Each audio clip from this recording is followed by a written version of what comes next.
Peace and love, y'all. It's your brother A.D.V.I.S.S here with another episode of What's the Word Wednesdays, Season 4, the final season, Episode 5.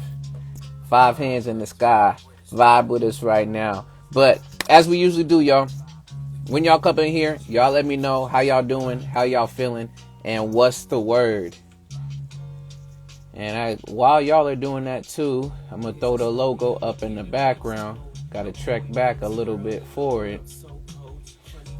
But again, please let me know how y'all feeling, how y'all doing in the comments as y'all are coming in. Shouts out to all those who are watching this now and soon. If not, we'll be watching this later, whether on Instagram or YouTube. If you're on YouTube, go ahead, subscribe to your boy at A.D.V.I.S.S Speaks. There's more content to come, so come check it out when you can. And I appreciate your time and support. Y'all let me know how I sound too. Had to plug up some new stuff. Got somewhat of a different setup now for things. So I'm still going to be looking in different places, but we just getting it figured out. But appreciate y'all's support. Appreciate y'all's time. Y'all could be anywhere else in the world, but y'all here taking this time and minutes is to listen to me go ahead and talk. But as y'all are coming in for tonight's show, 3 topics like we usually do. First thing we're going to get into is current events. So I got some news reports and things to show y'all, so we'll look into those.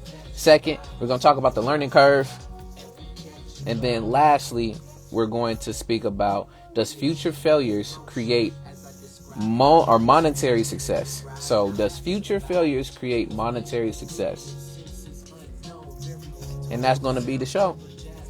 Wrap it up, and then we are off to the races, good to go. But we'll give it a bit more time. We'll get into the show song. And then, again, we'll just do our thing like we usually do. Appreciate y'all.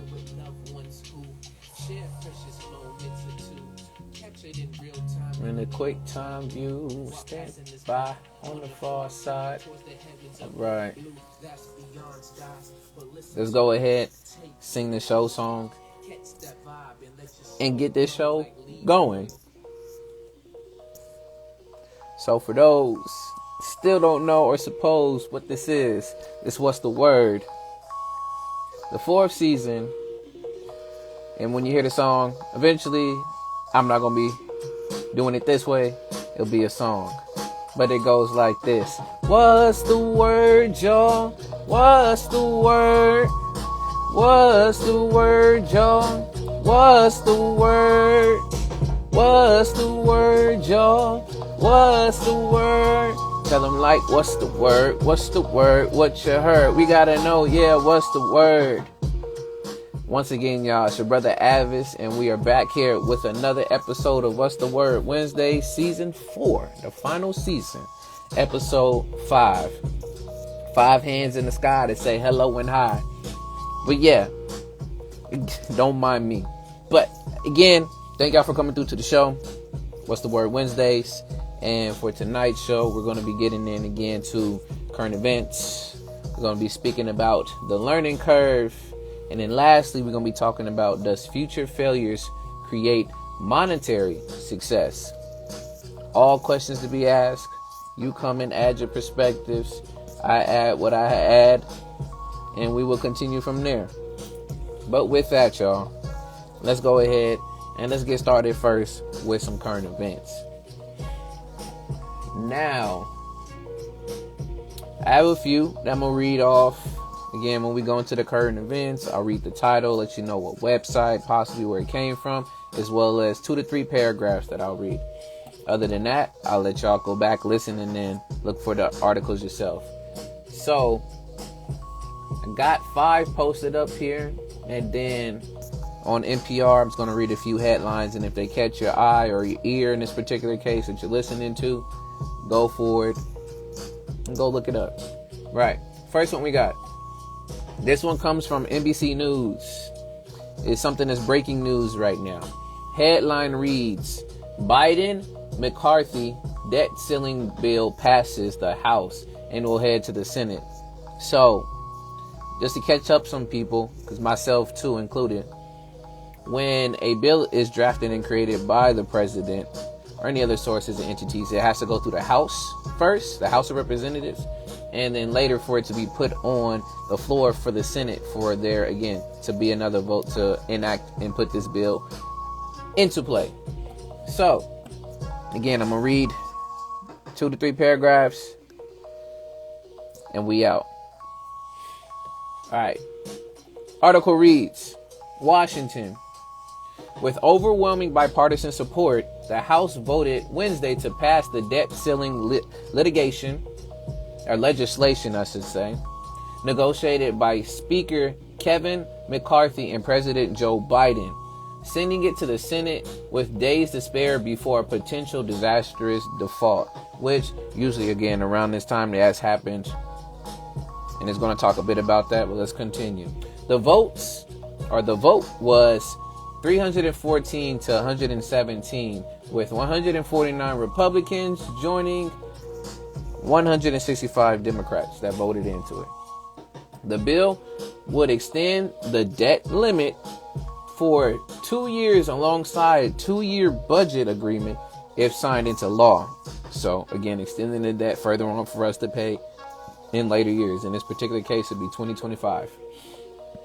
This culmination of months of political warfare and weeks of frenzied negotiations between the two parties that finally broke a lengthy stalemate over the issue. So, it says the McCarthy and Biden deal overcame heavy criticisms from the GOP hardliners in particular, who argued that its spending cuts and conservative provisions are too weak. It also faced opposition from Democrats who criticized the added work requirements and non-defense spending cuts negotiated by the two men.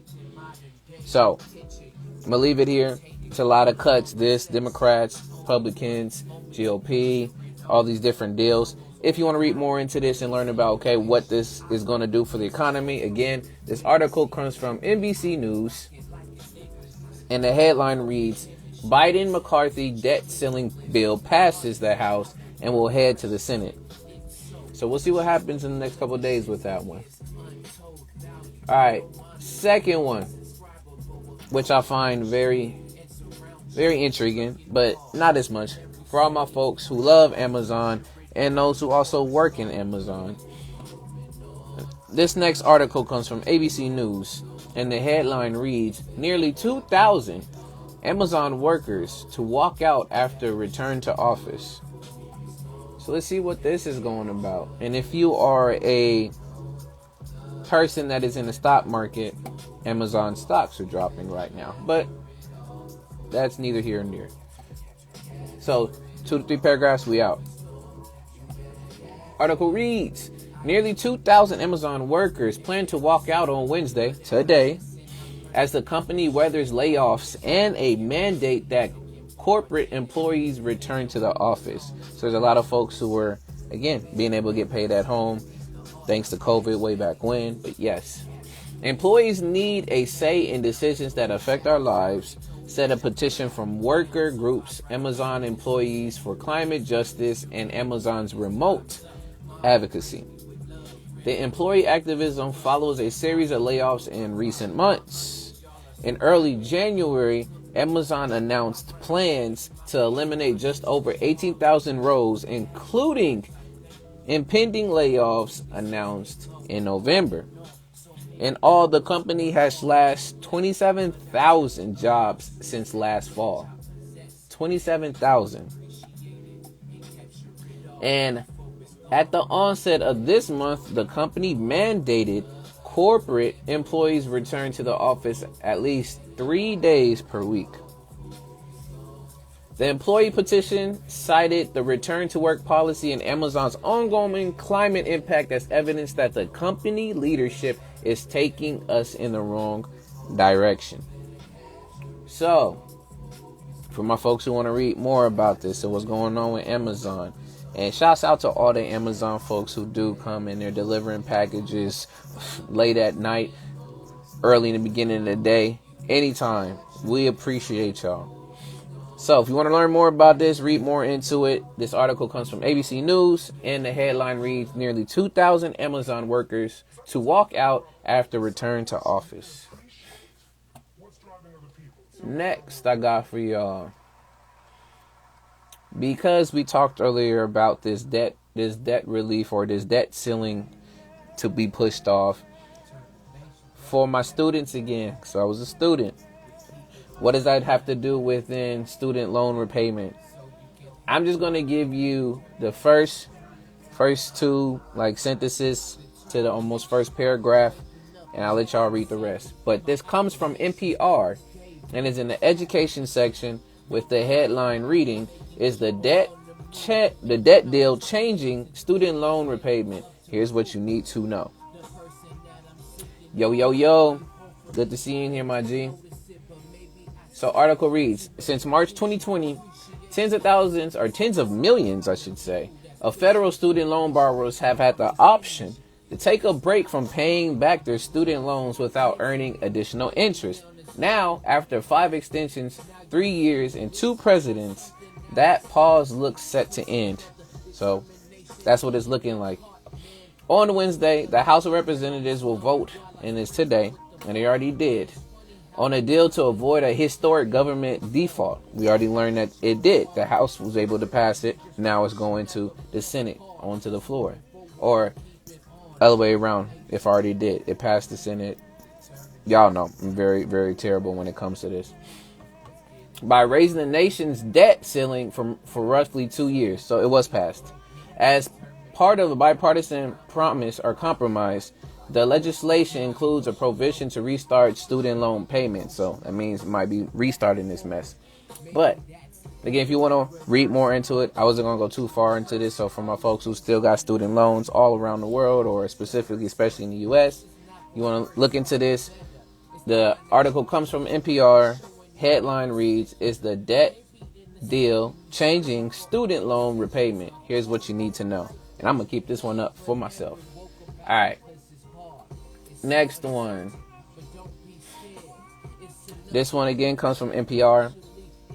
And this headline reads, National Eating Disorders Association phases out human helpline and pivots to chatbots. I know this is becoming, I don't even say a hot topic, but as we're moving towards a lot more use for AI and many other aspects and forms, this is one of the few things that are quickly being removed. So let's see what they say. Article reads, for more than 20 years, the National Eating Disorders Association, which is NEDA, has operated a phone line and online platform for people seeking help with anorexia, bulimia, and other eating disorders. Last year, nearly 70,000 individuals used the helpline.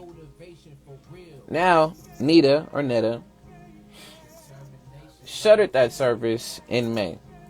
Instead, the nonprofit will use a chatbot called Tessa that was designed by eating disorder experts with funding from NEDA. Again, if you want to read more into it, you can. But this is where I'm saying a lot of the use for AI is going to start coming in, phasing out a lot of these other would think jobs to be, not saying be null and void, but again, now not in need of like a human running this, and have a chat bot, chat GPT, all these other different AI resources. But again, if you want to read more on this, article comes from NPR, and the headline reads, National Eating Disorders Association phases out human helpline and then pivots to chatbots. Bam. Now this one is a very interesting one. Y'all can get further into this one, but I will read the bullet points from it. But I thought this was pretty cool because I've used this example when talking to other people about especially education. If you really are fervent and really dead set or set on going to school, this article is for you to say that it does not matter what age. So it comes from NPR, and the headline reads, he was expelled after he refused to cut his hair, which was his afro, or cut his afro. 57 years later, he got his degree. So I'm going to read the bullet points and we're going to finish from there. So, article reads, it took almost 60 years, but Otis Taylor was finally able to take the stage. Who is he? The 74-year-old acclaimed blues musician and multi-instrumentalist has made a career of crooning, strumming, and rebelling against the status quo. So now 3 bullet points and we out of there. He's been nominated for awards, scored films, and even took a long hiatus from music before coming back swinging. His music has experimented with different genres and themes and has focused heavily on the struggle of being black in America. And lastly, in 1966, Taylor was denied his high school diploma from Manual High School in Denver, Colorado for refusing to cut his afro at the administration request. So, again, back way when those were different times. It's ridiculous, but this man later on now has been able to finish and get his degree. If y'all want to read more on him, you can go check out NPR, the website, and the headline reads, he was expelled after he refused to cut his afro. 57 years later, he got his degree. But yeah, y'all. So what else do I have for y'all? So, and shouts out to everyone that's up in here. Much love. Appreciate y'all. I'm just doing the news right now. Basically, I'm on the tail end, another 3 minutes, and we're done with the news. If y'all have any news, whether if it's good news that's happened to you, news reports that's happening around you, globally, wherever it is, please throw them down in the comments. Much appreciated. And grateful for your time. So, other headlines I see in here. 400 trucks of cement or concrete may explain what caused a deadly building collapse near Miami. We also got living better, what it takes to get healthy in America, what to know about the Mountain Valley Pipeline and the debt ceiling deal. Again, this whole debt ceiling deal that they did is having a monumental effect on just not only economics, but also climate and things of that sort, and energy. Oklahoma Supreme Court rules 2 abortion laws unconstitutional. SpaceX mission returns from space station with ex-NASA astronaut, 3 paying customers. And then another one. Leading experts warn of a risk of extinction from AI. So, which is interesting. I'm going to say that one for later. But other than that, y'all, those are some of the headlines. You can read through and look through some of these yourself later on. But I appreciate y'all. Again, if y'all have any news that y'all want to share, whether it's in the comments or just you want to put out there, I appreciate you. Thank you so much. But that's all I got for news. I'm not going to get any further or go any more deeper into news. Keeping it as close to about 20-25 minutes as possible. So we are good to go. All right. As we jump into the next topic, I have to give my spiel, which we're going into the second part. So, this is the disclaimer. As much as I like, again, just talking to the screen and just giving y'all my perspective, I would love to hear y'all's perspectives, whether if it's in the comments. If you do plan on coming on and showing your face, just know that this will be put onto other platforms, Instagram, YouTube, Rumble, all other different places. So if you're not comfortable with that, you can stay in the comments. If not, just know that you waive your rights and that it is on either one of these platforms. If we're good with that, we're good with that. If not, the comments is there for you, and I appreciate you being here and your time. So with that disclaimer, let's go ahead and we're going to jump into the next topic, which the next topic is the learning curve. Now, you may be wondering and asking to yourself, okay, what about the learning curve? Where are we going to take this? What do you want to speak on? So there's different areas that the learning curve applies to. In particular, I think about learning curve when it comes to just your overall life experience. So I'm going to read a little bit that's here about the learning curve, and then we'll go into speaking and talking about it more. I know there's definitions for them, but There's in different areas that it can be used for. It can be used in just, again, in general terms of life. Then we have in psychology. We have in economics, within culture of how we use and speak with the learning curve, in machine learning, number of different ways that the learning curve applies. But I'm just going to give the rundown of where at least I'm taking it the first half when it comes to the learning curve. And as I'm doing that, I haven't even asked y'all in a minute. If you have anything on the learning curve, or you're asking, okay, what is the learning curve yourself? You have an idea, put it down in the comments. Drop it in there. I see you over there on YouTube. I see y'all all over there. Drop it down in the comments and let me know. You can even timestamp where and during this time that you dropped it in there. So, and I'm going to read this. Not the most reliable place, but it has this information because, again, it can be changed but redone. So I'm looking on here from Wikipedia. There's other different sources, but this is more condensed in the form. So from Wikipedia, it says that the learning curve is a graphical representation of the relationship between how proficient people are at a task and the amount of experience they have. So how well you are at a task, how well that you do at a given task, and then the amount of experience that you have. Proficiency, which they measure it on the vertical axis, usually increases with increased experience, which they have on the horizontal. If you know your X and Y's, again, getting you back into math. That is to say, the more someone, groups, companies, or industries perform a task, the better their performance at the task. Because that also goes along, again, with the amount of experience that they have with doing that given certain task. So, for example, we're thinking about all other products. You think of Apple in this particular case. You would think, as they continue to make Apple products, and they've been doing this for a number of years, their experiences has grown, as well as how proficient they're able to put these out in numbers. You would think over time that would continue to rise. It's an idea. Now, the next one.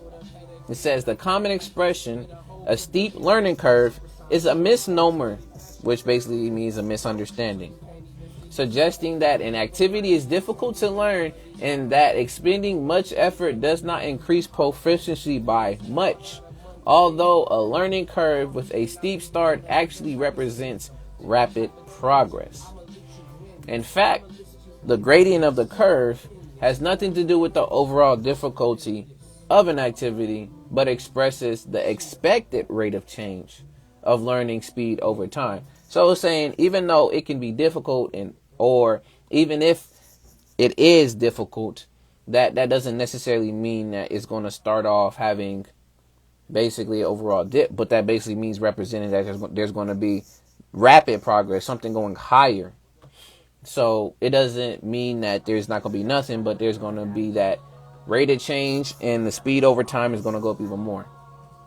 So an activity that is easy to learn the basics of, but difficult to gain proficiency in, may be described as having a steep learning curve.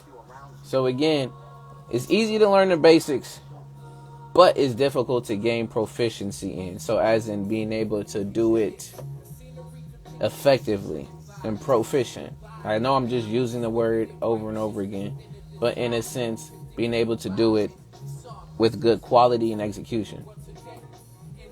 The learning curve may refer to specific tasks, or it can be a body of knowledge. That's what I'm saying. So it can apply not only just to how we can use it in life with certain tasks, but also what we're trying to learn. Again, learning curve, body of knowledge. Herman E. I'm just going to say Herman E. first described the learning curve in 1885 in the field of psychology of learning. So again, here we got the psychology piece. Although the name did not come in use until 1903. In 1936, Theodore Paul Wright described the effect of learning on a product cost in the aircraft industry. So again, it spans across other industries. This form in which unit cost is plotted against the total production is somewhat called a experience curve. See? Number of different ways that it can be used. So all that, condense it back down. The learning curve, in a sense, again, of how well you can execute in connection with how much experience you have with that. So now you're like, okay, you gave me all of that stuff, but what are you going to be talking about the learning curve? So learning curve in the sense of your motivation towards particular activities and learning how to not only get deeper into it, but learn the workflow of it so that it's not hindering your growth per se. So what do you mean? For example, so another concept when we talking about the learning curve, I think of the flow state. There's also another there is another structure as well as structure that's used to explain the same thing when it comes to learning a new task, and that there's going to be some drop off and then come back and then you'll maintain, and then there's a dip, and then after that it's a continual different wave and cycle. I can't think of the name right now off the top of my head, but basically when I think of it in the sense of flow is being able to, again, that proficiency part, be locked in on a specific target or a specific task, helping you grow while thinking about or just being fully invested in that task without knowing that time has passed by, and being able to balance the amount of fun as well as productivity as well as the learning aspect all tied into it. But I think of flow in that sense, because if the skill again is too high for the person to do it, then it does, in that case for flow, because I'll come back to the learning curve, really keeps and hinders somebody from wanting to even do the task again because of how difficult it is. Now with the learning curve, the same thing can happen, but that doesn't necessarily mean that over time that this skill cannot grow and it would not be able to be learned. The piece that's missing on there in the learning curve is really more so, okay, the motivation piece to stay, in this sense, consistent. Because if someone does it, and again, it's too easy, there's going to be very hard to see over time growth. But if it starts off being extremely hard and you're trying to get down that skill, you have a higher growth rate because of the fact that you came in there bare bones, not having any knowledge of whatever field, whatever task, hobby, whatever it is. You came in with not knowing anything, maybe just the name. And then you get into finding out all the information either through research or just going through again and gaining that experience. You start to notice again how much longer this is going to take. When you keep using the phrase as in there's going to be a high, steep or hill to climb learning this stuff, it's more so as in it's going to be a difficult push from the start.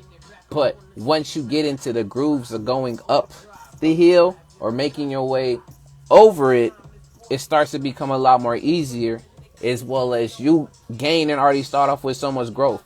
I think of it in this example for my folks who are cross-country runners or any type of exercise in sport. Especially I'm going to stick to with the running.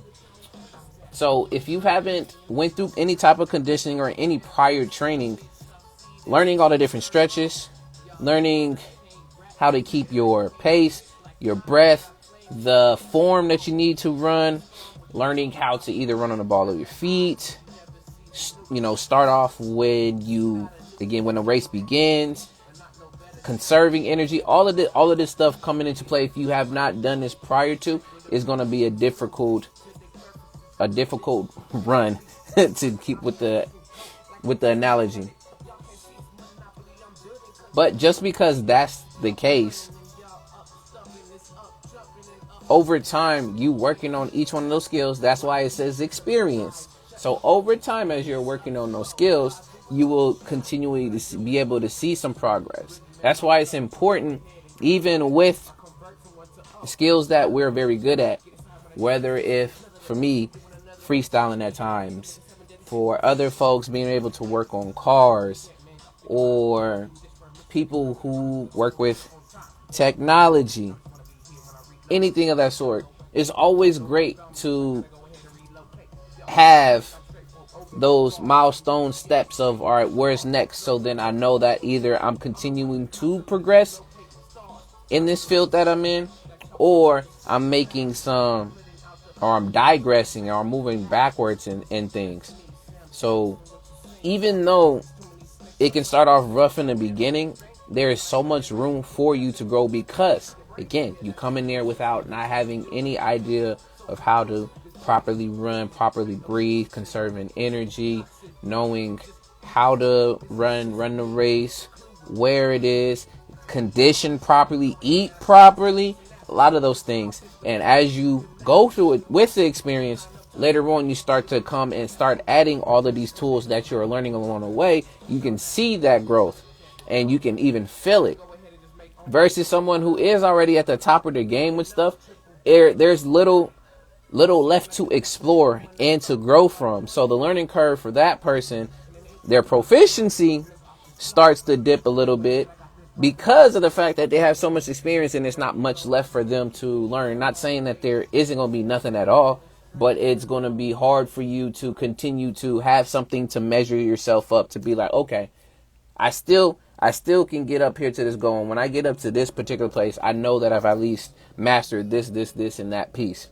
Versus it's already one of the last things that you've already accomplished. Now it's like, okay, where do I go from here? I've already accomplished what I've already set out to do. And this took me approximately 5, 6, whatever, many years. It could even took months or weeks. Now it's like, okay, what do I do next? And since we're going still into the whole field of working out, I think of, in this case, not only just lifting, but the type of workouts that I like to do, which I got to get back to it, is calisthenics. And calisthenics is just body weight, doing all different type of exercises using your body. And there is a learning curve for that.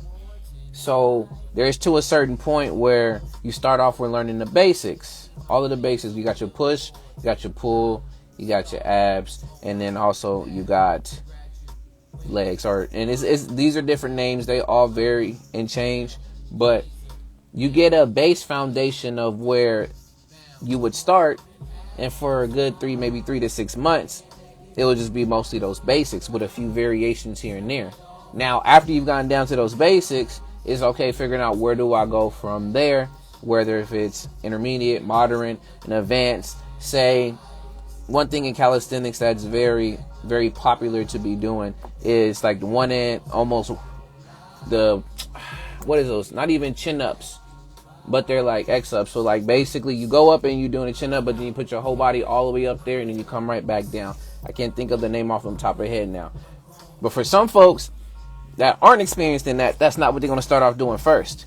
But they can set that as a goal in the meantime, further on down the line of getting to there to do, I'll just say right now, for X-up. So sorry for all my folks who know the calisthenic lingo and stuff. I'm still learning. There it is on my learning curve. But that would be a very high skill in the realm of calisthenics. So for you to build up to that, you would take this step to that step to this step. And as you continue to build on those particular steps up there, you'll see, okay, this won't take me this couple amount of time. It might take a few years, wherever it is, to get to that particular skill. But that's what you're working for, or that's the goal in mind for you in that area. Is, all right, I want to learn how to do to get the X-ups first. So that learning curve, again, leaves you room to grow exponentially because of the fact that if you don't have no experience in it, again, now you're starting from the beginning at the bottom, working your way up, and that's going to give you some time to get there. Versus saying that I haven't done it for long, but someone who's been making music for 30 plus years has went and handled all different types of equipment, learned all the ins and outs of mixing. There's other different ways of mastering, collaborated with a number of folks that they then dreamed to collaborate with, and has created just about any type of genres that they've wanted to create. Now you're probably wondering for them in their case is, okay, now where do you go from there? Maybe they haven't got a Grammy yet. Maybe they haven't delved into one other genre that's not on their resume, and that could be a starting point for them. But to compare the two different journeys of, again, the person just barely starting to someone who's been in the game or been in that particular realm for more than 30 years, or if not, just still 30 years, there's already a big skill gap and difference. While at the same time, the person that's up there with the 30 years, there's not going to be much progress made, but there will be a lot of proficiency, or I should say proficiency. There will be a lot of experience to be had there, but not much growth to be added because there's not much left up there. Versus someone, again, starting it off, they get into, okay, what are the first things I need to go? Okay, what type of mics I need to get to? Okay, how do I release my music and things onto different platforms? Where do I go to even get instrumentals? Okay, what type of music am I planning out to do? Am I going to turn this into a LLC? How do I go about copywriting my music? So all of these, for folks who are first starting off versus who's already been so long in the game, their learning curves are completely different. So it's all dependent on the particular area and skill that you come into. But with the learning curve is really to dispel the idea that when we're using, it's going to be difficult, it's going to be tough to do, and not being able to get over, and there's not going to be much progress made. Again, like this article is saying, that's not necessarily true. And partly what makes it, again, not necessarily true is because of the fact that you have all these other checkpoints that you can go to and be like, okay, I did start here. Now I'm actually here. There is some progress being made versus already done, been almost close near the tip top. So where else can I go from there to really continue to hone the skill? But I'll reiterate, what makes this learning curve and the idea of it being difficult, again, is your passion and motivation for get into whatever it is. If you're not passionate and motivated to want to do these things, this learning curve becomes honestly obsolete from my perspective. And the reason why is it'll be you just basically pulling teeth really for you to even try to get anywhere. And you could be going through the motions and just being like, yeah, let me just do it to just do it. But if you're not really soaking it in and really learning because you want to learn it, you are doing yourself a disservice, as well as hopefully you're not spending it in other people's time and efforts to do so too, doing them a disservice. And the reason being that is because if you're not fully invested into what you want to do, no disrespect, you're wasting time. And that's one thing that we can't afford to be wasting on a consistent basis is time. It's precious, important that we utilize the time and put ourselves in these efforts to learn these particular different things to help better our lives versus, again, pick something up, you mess around with it for a good while, but you weren't really motivated to do it in the first place. You're just doing it just because you want to do it. You can do that, but just know how precious time is, and that if something is going to take a while to learn, if for my folks out there too, I don't know how true the statistic is, or at least the number that's thrown out so many times. I've heard this from RJD2. Shouts out to RJD2. Dope producer, dope DJ. But he threw out a number a long time ago. I don't know if it was just his number, but he's the first one I heard about it. The total 10,000 hours in a particular field to learn the skill, to have mastered the skill. So for those folks using that number, again, 10,000 hours, not 100,000, but 10,000 hours within that particular field, task, skill, you have mastered it. Using that number, if we were to, again, from someone starting at hour 0 or the first minute versus somebody who's 8,000 in, there's a whole different learning curve gap between that. So it makes it, again, more difficult for you to see some type of returns from the one that's in their 8,000 versus the person who's just started in the first minute. There's so much growth to be made.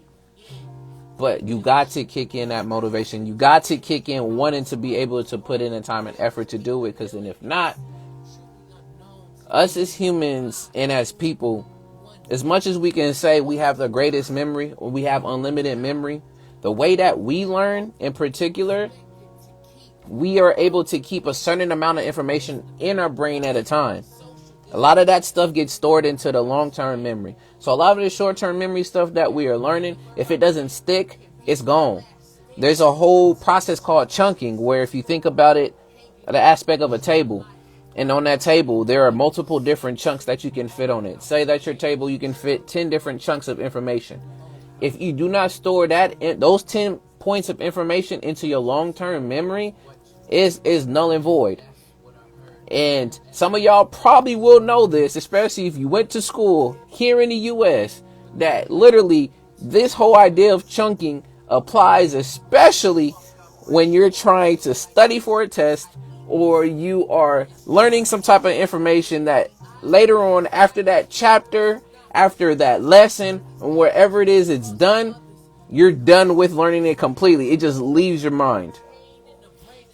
That's the same thing that can happen again. If you're taking the time with this learning curve to try to learn a new skill and stuff, if you don't pick up on those particular beginnings and get the foundations and the basics down, it's going to make it much harder for you to not only be motivated, but also stay in wanting to do that particular task or skill any further, which you're not going to be able to go back to the concepts and remember the stuff and then be able to apply it, which again, to me, is another important piece when it comes to the learning curve. It's just not only learning the information, but being able to apply what you have learned in the field so then that it sticks. It doesn't stay on the table of this whole idea of just learning or the chunking for it to then later on fall off the table and not be stored in a long-term memory.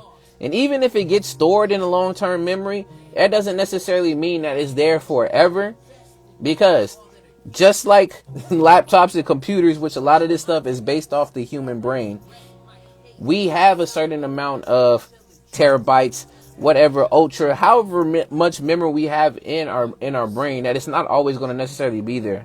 That's why folks like to take pictures. They like to create videos just so that they can have these moments captured, because again, our memory, if we don't stay on working it and doing other different type of activities that engage our memory, we're not going to be able to retain and keep a lot of that stuff later on down in our life. So I know I'm going on a whole different tangent here and there, but for it to apply again with the learning curve, it's just necessary and important that you be invested. And when you're invested in that, a lot of this learning will come easy.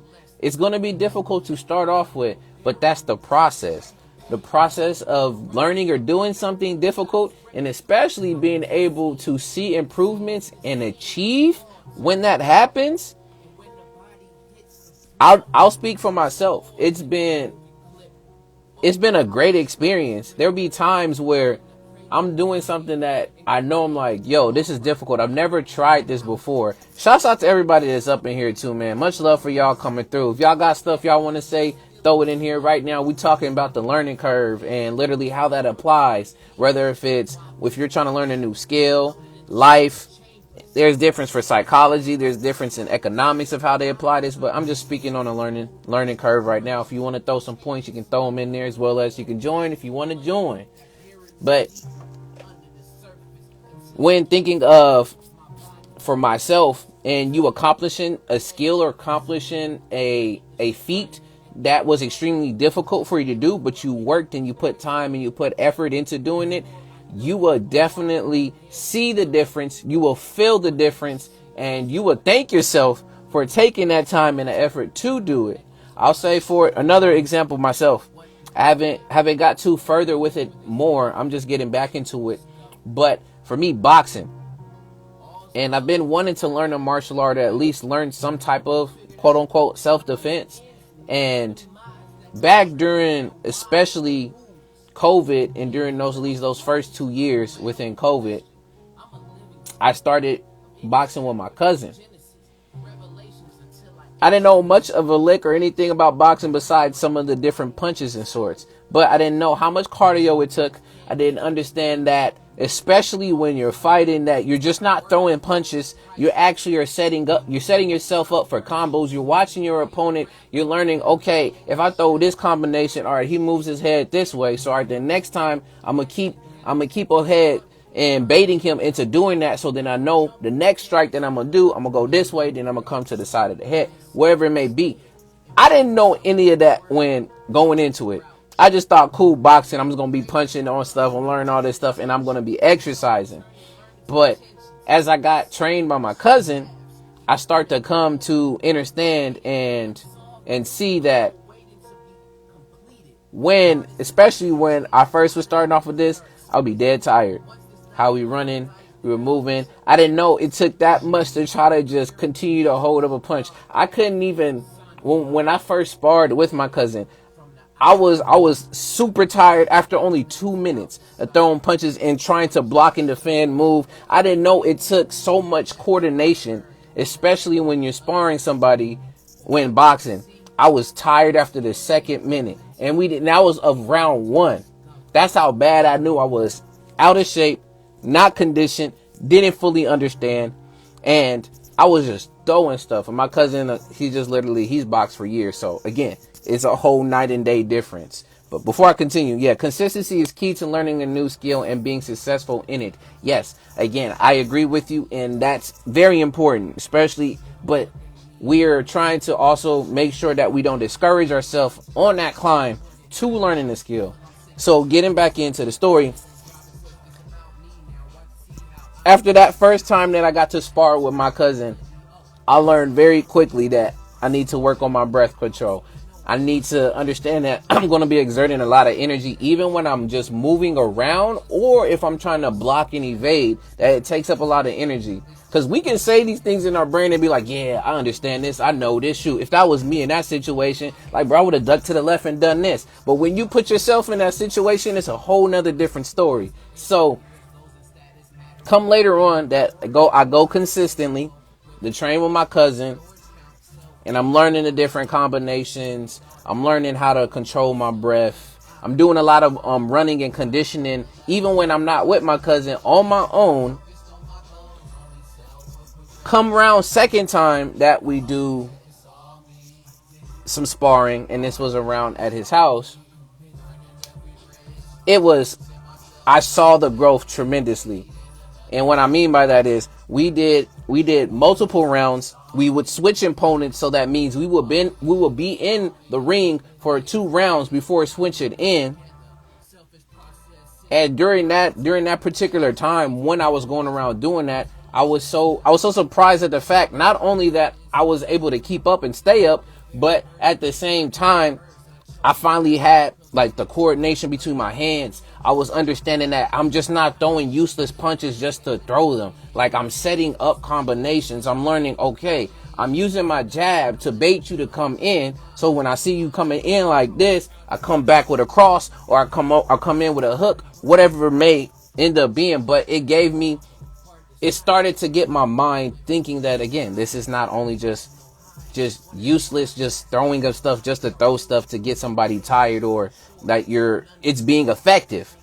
It's more so made me start thinking more strategically of how to set things up and just move around, conserving my energy, being able to have the eye coordination as well as watch and observe while being able to, but all this stuff was coming into play. But see, when I first started off, that wasn't the case. I didn't have no clue what I was doing. I just thought this would be a good way for me to get some exercise into just condition myself. I would have not thought that I would come out of there actually learning, again, some type of boxing, or having some type of boxing IQ from there. Am I saying like, oh, I can get in there with anybody right now? Definitely not. But I can say, because from where I started, now I understand the sport of boxing even more, just versus just watching people hit each other. People say it's a whole chess game. And I can definitely see that for sure it's a chess game. For sure. I love the game of chess. And now seeing and being able to apply with boxing, it makes so much sense to me. Like, so much sense to me. Not even like, it makes so much sense to me. But that's what we're meaning in the terms of when we're speaking on a learning curve, is not to frustrate yourself when you start off and you're brand new to something, but to be able to take into consideration where you're trying to get in that particular field, or learn in that particular field, or whatever skill that you want to get from that field, setting that as one of your goals so that you can work towards it. It's always important that we also have something set, because if we're just in it just to be in it without knowing what the why is or what the purpose of why you're doing it, there's going to be times where, again, you will hit that flat line, or you will hit that part where there's not any growth at the moment, because you're reconfiguring and you're figuring out, okay, what am I trying to go about and learn or get from this? So if you don't have an objective set in mind, you also lose out on knowing, okay, where am I going next with this?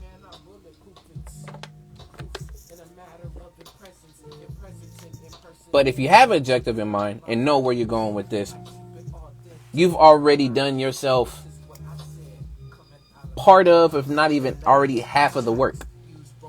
Because then now you can always pinpoint back to why you're learning a particular part of this skill in this area, versus I just thought it was cool at the moment to do it because I saw other people doing it.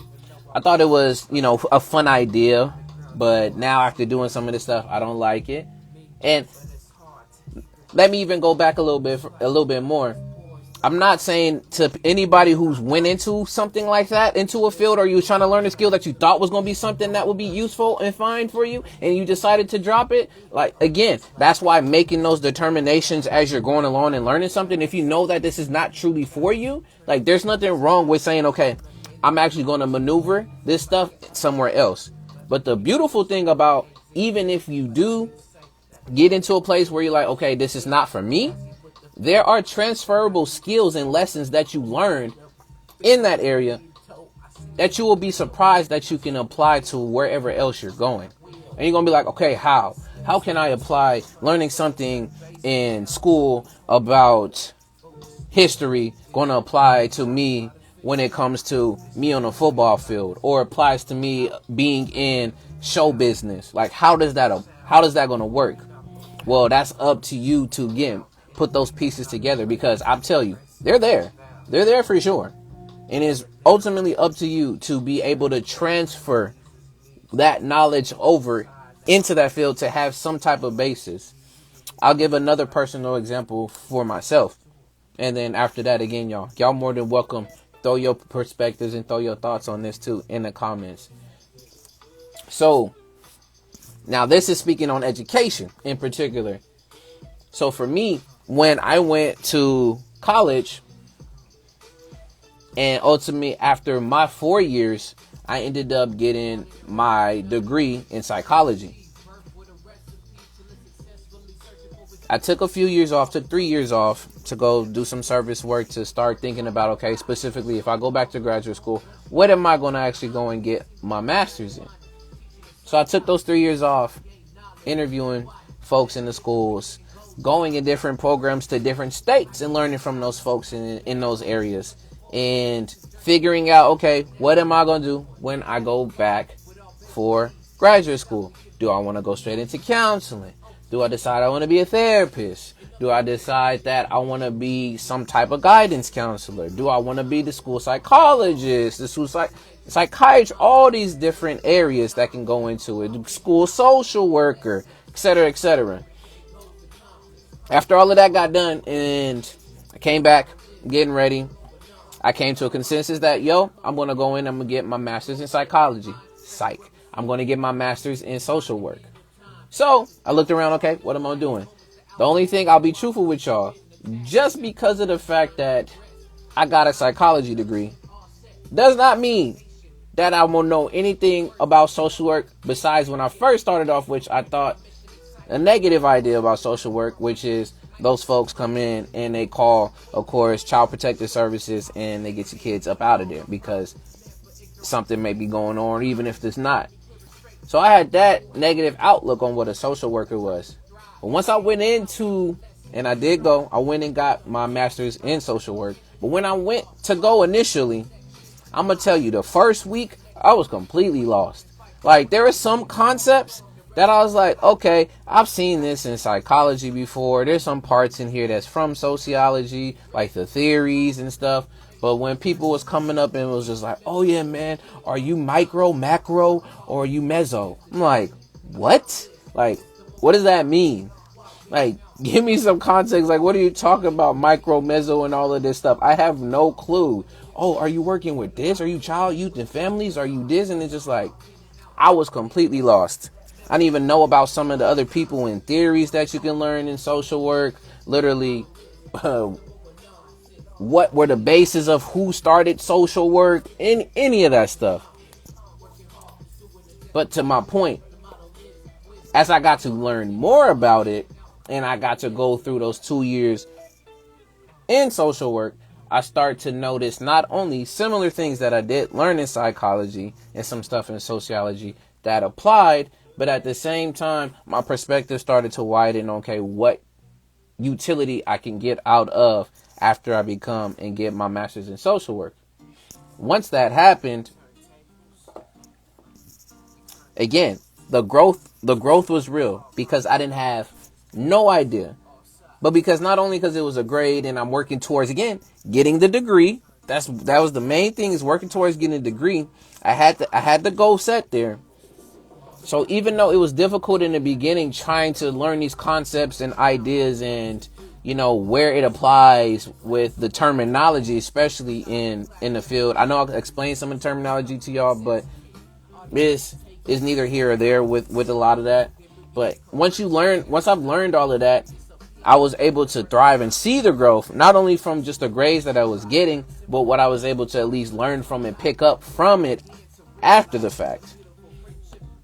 So again, I stress the point of, even though it's difficult in the beginning, you may not have any prior knowledge to where you're going in the field. There are going to be some applicable skills from previous places that you went. You're going to understand that, whether for some of you, if you've ever worked with Word, Microsoft, Excel, any of these different places, you might go to a job and that's probably what they need. And since you already used that back in high school, whatever type of schooling, you already have that. Another great example, whatever you put on your resume, basically, is a showing of that experience that you have and seeing how that could apply to your job or any job that you're trying to do. Because if you try to apply to a job with skills that are not relatable, you have a lower chance of even getting the job in the first place. So if you're trying to apply to, let's say, the A.D.V.I.S. hardware, I don't know why it popped into my head. You're trying to apply to A.D.V.I.S. hardware or a Lowe's, and you have skills of not even working a register, but working with kids. Like, how will you make that apply into a resume to be able to show to A.D.V.I.S. hardware or to a Lowe's that you can literally work this job if you apply for a cashier or any specific role? You would have to flip it, use specific words and specific skills within there to say that while working with the kids and working with the adults and the parents, I was learning how to become, good with customer service. So then you can flip it and you use it in that sense. For you to work the register, you got to have good customer service, and that can be an experience, but you got to be able to flip it. If you're not able to flip it, then it's going to be hard for you to even try to apply there because you don't have the applicable skills to put there. And my point to all of that is to say that there is always going to be some type of transferable skill, even if you decide you don't want to go about being in this area, in this place anymore. But yeah, I know I talked a lot about just really the skills and applying and what is applicable in life, and I didn't necessarily talk about other areas that it can happen with, which I'll be truthful with you. I am not an expert in these other areas, but I will just shout them out once again. I know I talked about a bit about psychology already, really when it comes to the learning curves, but it's also learning curves in economics, whether if it's learning how to read the market, as well as learning when and where to apply and throw yourself in through learning, again, these learning curves, as well as how it looks in math for a lot of us too. If you learn this in math, it shows you, again, graphical. You get to see the visuals and how it's presented. And then they have one here for machine learning, which, again, how I'm looking at it, is really based off of the performance, is based off of the proficiency and how much error that they can correct within those particular forms and finding it out. But other than that, y'all, is the learning curve a terrible thing? No, it's much needed, because that's what's going to get us battle tested in whatever area we're in.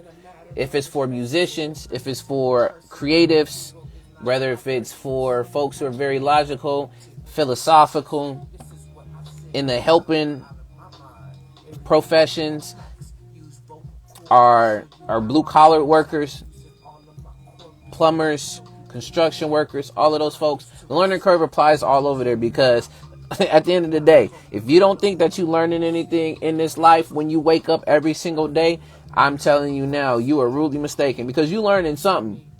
But it's up to you to either apply it or take it for a lesson, because if not, it's not going to be motion. I swear, each time I play songs, it just applies. I just love it. It's not going to be any type of motion. And then that learning curve is not going to continue to grow. It's not going to continue to show. So then you're going to be discouraged. And again, you're going to go hold down that whole field of stuff. And that's not saying that you're wanting to avoid that, but at the end of the day, it's going to help with, especially too, alleviating stress. The more that you are able to, you don't want to overload yourself in the beginning, but for you to understand how much you can withstand in the beginning, it makes it easier for you to then add on more tasks, add on more skills, add on more weight as you progress on and progress further. So don't overload yourself. Find the passion, stay consistent, and if this is not what you want, make the transition and take those skills that you learned from the previous place and transfer it over to where you are now, to the newer place, the newer skill, or the newer task, or whatever area that you're trying to learn and put yourself in. Yeah. But that's honestly what I got for the learning curve. There's more. There's books on this. There's a lot of information on the learning curve, but this is just from my own thoughts, my own perspective off the top. I didn't prepare it. It's just here. I'm reading it and I'm just going off of, again, my own experience versus how proficient I am with it. But if y'all have any more, or y'all have a comment on that, throw it down before I get into the last topic for tonight. Which the last topic we'll be talking about tonight is, does future failures create monetary success? So give y'all a second, and then after that we will jump in to this last topic for tonight.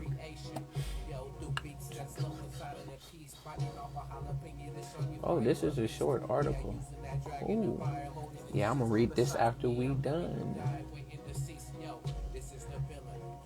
But alright, let's go ahead. We're going to move into the last topic for tonight. And the last topic we got for tonight, again, the question, does future failures create monetary success?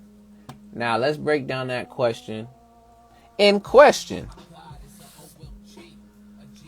So we're talking about future failures. So these are failures that have not happened. This is not even shown. And again, this is running from the previous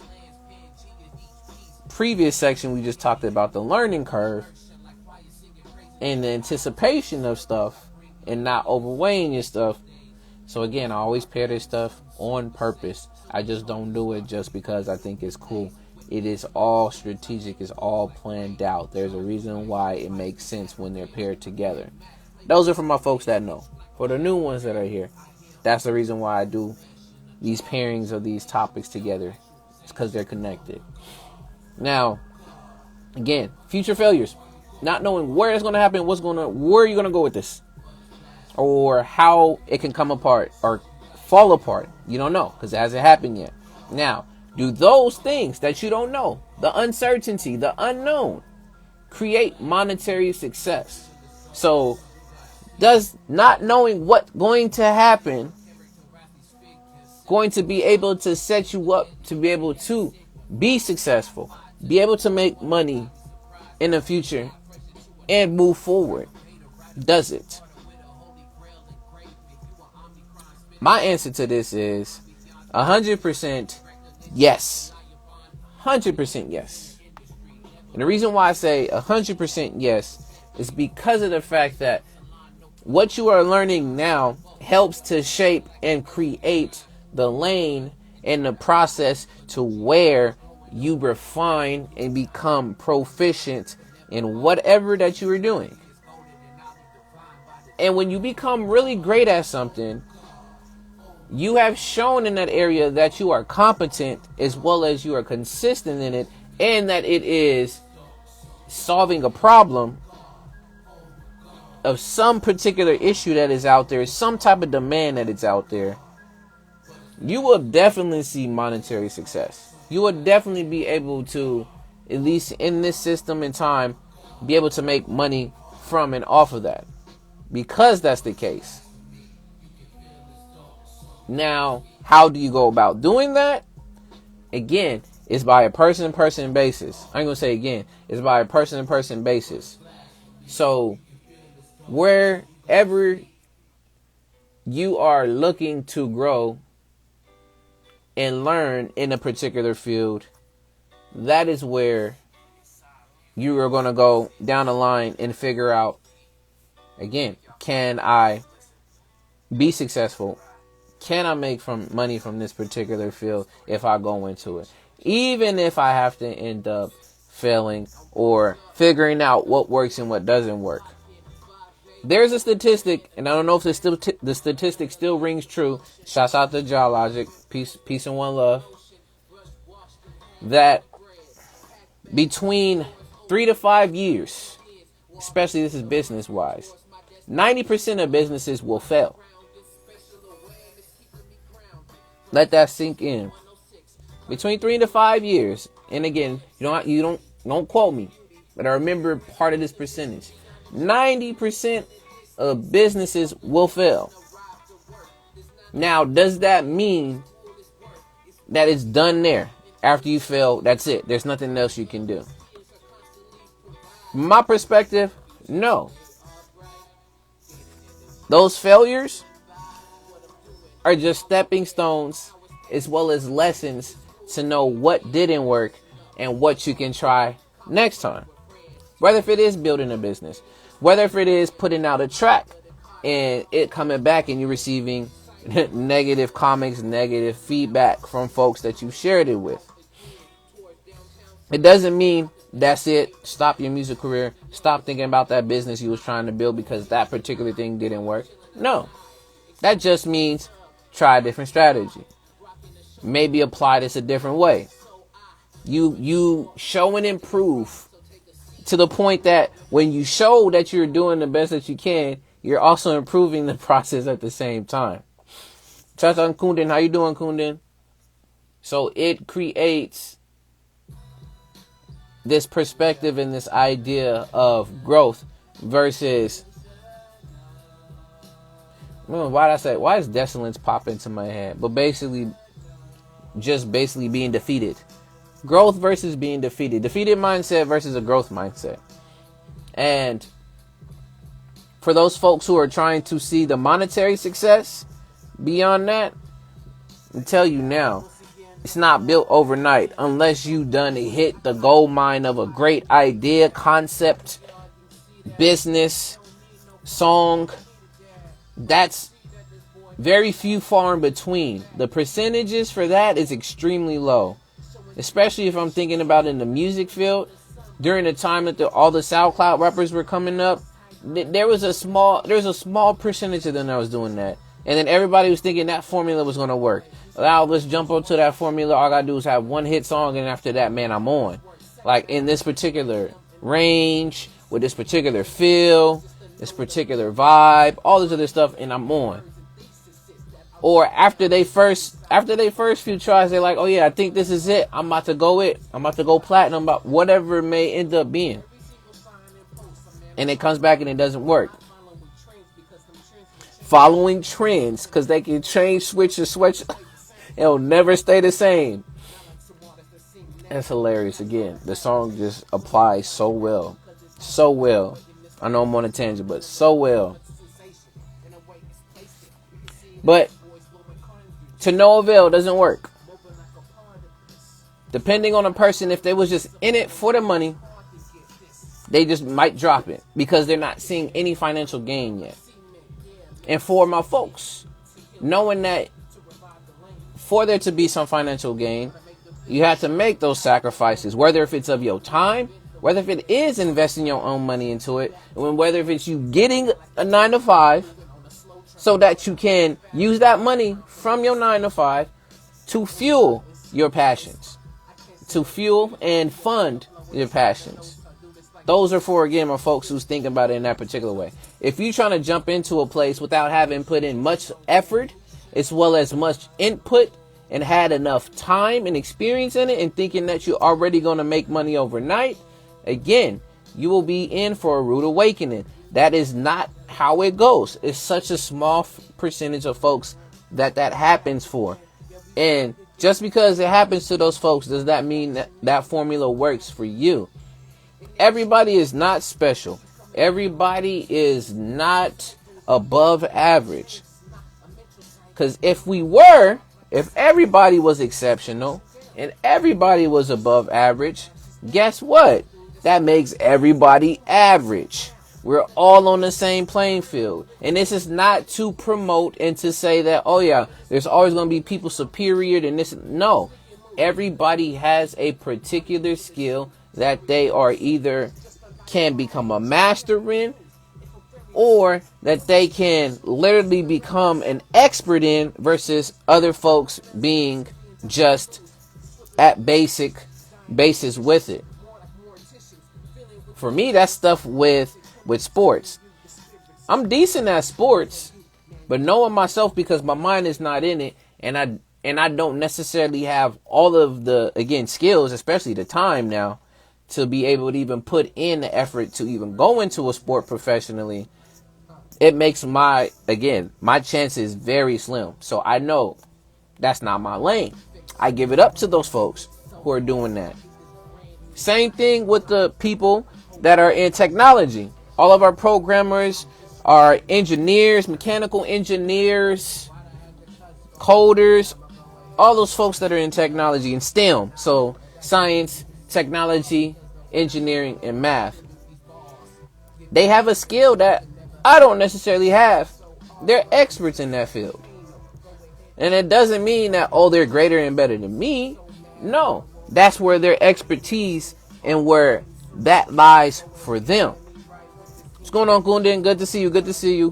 What's going on? I'm just wrapping up on the last part with, does future failures create monetary success? So that's where I'm speaking on right now. More than welcome to jump in and join, and you give your perspectives on it and your thoughts. Anybody, I appreciate it. But that doesn't mean that this is hierarchy, as in they're better than this. Again, we all have our particular skills and particular traits that we excel in, and there's other places that we don't. This is not a video game. You cannot max out your character, which is you, 99% overall, that you're great in every aspect of a skill.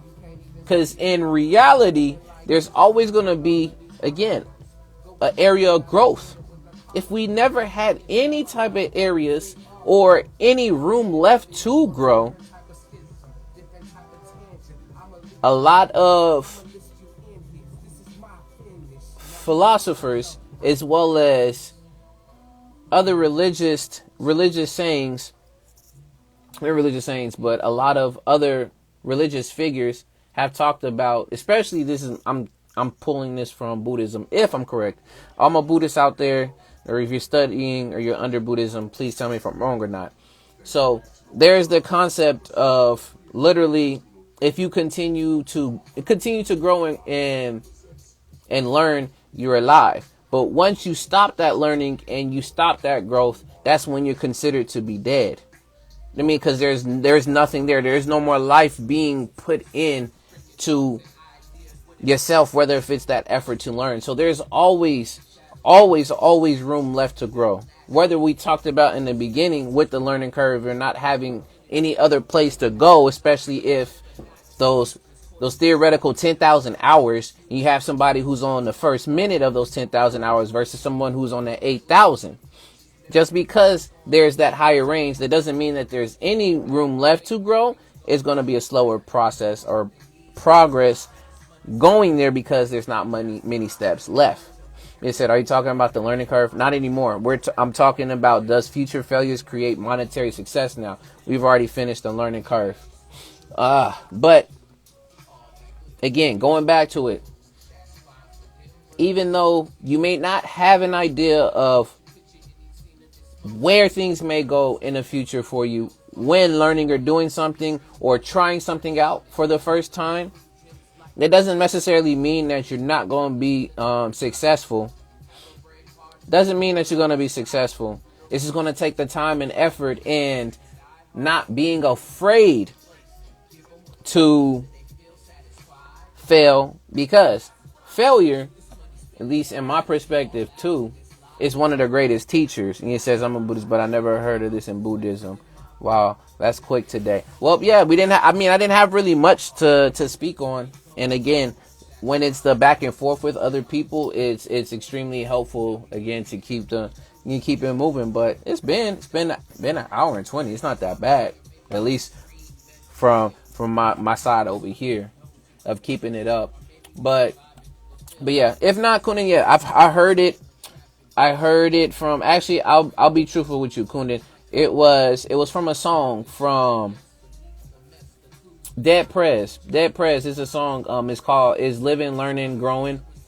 And I know there was a bar in there. I don't know if he specifically got it from any of the pillars in Buddhism, but it's, like I said, I know it's from some wise ancestor that ended up saying that in particular. I don't know if it's specifically in Buddhism. That's why I said, just again, correct me if I'm wrong. I'm not the author of all knowledge and knowing everything. I definitely know I don't. There's so much information that I will not be able to intake while I'm here on this earth. I know it. 1,000% hands down. That's something that I know. I will not retain all information that there is to know on this earth.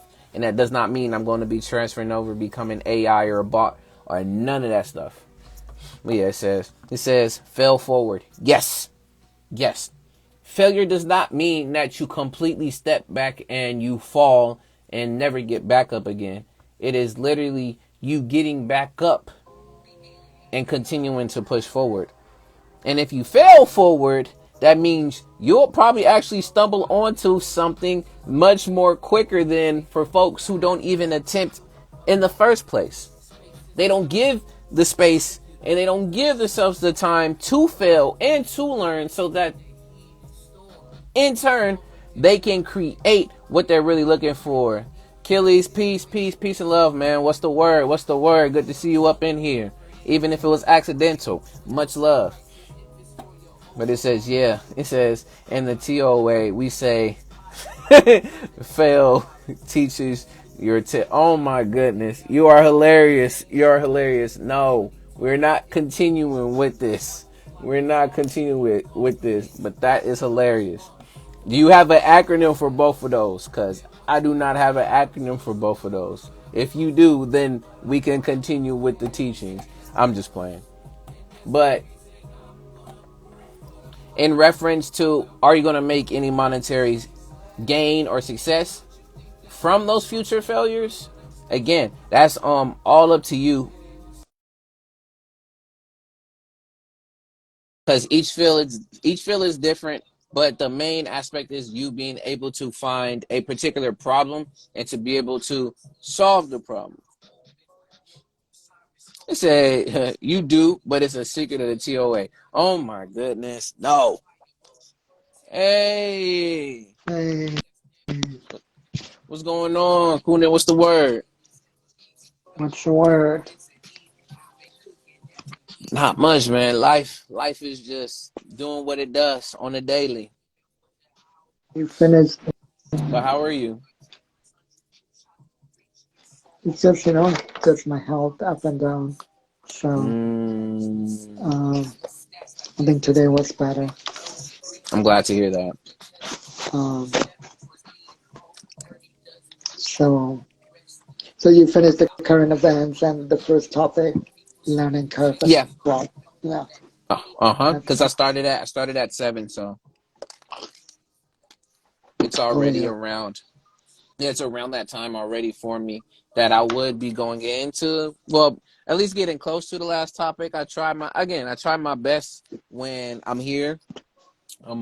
Just rocking it myself for the, or at least for the show, or just facilitating on my own. So yeah, I don't like Mhm. talking in circles over and over because then people just be like, okay, you're saying the same points over and Yeah, over. So if folks don't come in, like again, not pressuring, nobody needs to come in, but if they don't, then I just like to say my piece and not keep reiterating it because it's gonna be yeah, here for like 2 hours of hearing me saying the same thing over and over and no. mhm, But yeah, yeah, but right now, I mean, if you wanted to touch on the learning curve, you're more than welcome to. But I was in the last topic talking about does future failures create monetary success? That's where I'm mhm, been in the yeah. thought process of right now. Well, it's just I don't know if you addressed the Dunning-Kruger effect. No, please talk about it. Yeah, because it has to do with the learning curve, right? It's to, there's an actual graph to it, but to put it in a very crass way or, you know, slightly arrogant or rude way is basically, dumb people think they're smart and smart people have, think they're not smart enough or have imposter syndrome, right? Mm, And then it just basically describes the entire internet, right? Uh, so, but there's an actual curve to it, right? There's a reason why, it is that way where it's like the more you know, the more you realize how much you don't know. So like in the yes. beginning, you might also have some beginner's luck as well. And in the beginning, because you know so little, when you suddenly have some expertise, you suddenly think, oh, wow, I'm so good. But then the more skilled you are, the more you realize, oh, there's actually so much more to learn. And then the curve changes, right? Yes. So, so yeah, and that's why, the real experts are actually quite humble, whereas the ones who, went to YouTube University think Yes. they know everything, right? That's basically the Dunning-Kruger paradox or effect. Okay. I appreciate that. I know again. I know. Mm, I spoke on it. I spoke on it earlier, saying that there is a numerous other ways people have broken down the learning curve, mhm, and I, again, I'm glad that you spoke on that one in particular because that speaks to also the idea where you just only said beginner's luck, but what can happen too when you become extremely arrogant because you are learning so quickly in that mhm, particular space or that field that you're building your confidence so fast to a point you think you know more than the experts do. And mhm, because of at least the idea of the learning curve too is once you up there, you're really, really up there, there's not much progress being made because of the fact that there's always going to be more to learn, but not at the rapid pace of the person who just got into it. mhm, So then that bleeds over into, oh yeah, man, I think I know more than the experts because I see how much I've been getting my credentials real quick, fast, boom. So like, yeah, so a doctor who's just coming in their first year versus a doctor who's been tested for 20 plus years.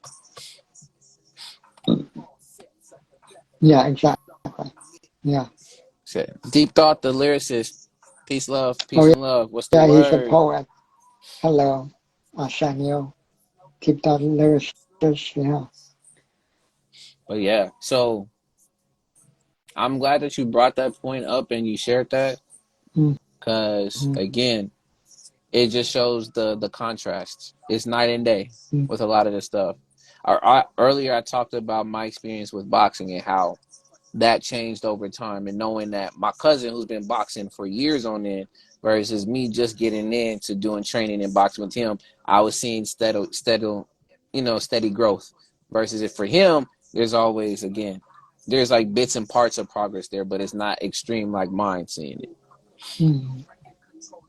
Yeah, But yeah, that's what I had on the learning curve. But I don't know if you got more, Kunin. You can keep going if you yeah, got a little bit more.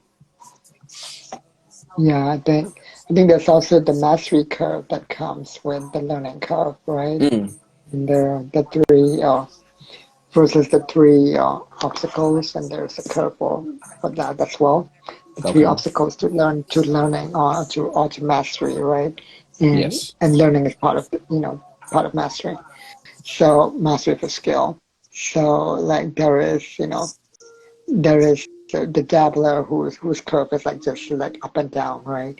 Because they Mm-hmm. just dabble from like one thing to another. That's what it was. Yeah, Yep, I swear. I remember you spoke on this, and that was one of the main reasons why earlier I had said there are other ways to explain this. There is one, but I did not remember. It's exactly what you're right, speaking about. Go ahead. right.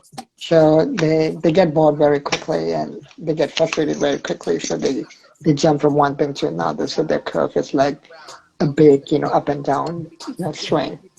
Yeah. Uh, and then there's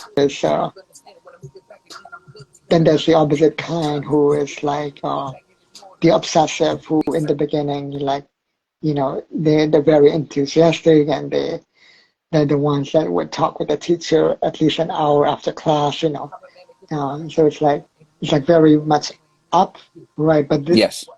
But because they're so obsessed, they burn out quickly, and then there's a big down, right? And then they Mm-hmm. stop. That's the obsessive. And then there's the hacker. The hacker is more like they once they've learned, a little bit, like if they master, the backhand or the front hand, they wouldn't, Mm-hmm. in tennis, for example, they wouldn't try to learn, if they master the front hand, they wouldn't try to learn the backhand. So Yeah. so it's like goes up and then there's a long plateau and it's just there. They don't progress at all, right? Because they like to hack through life, right? Yeah. And then the mastery curve is basically if you're in that hacker kind of stage, and if you just stick there, right?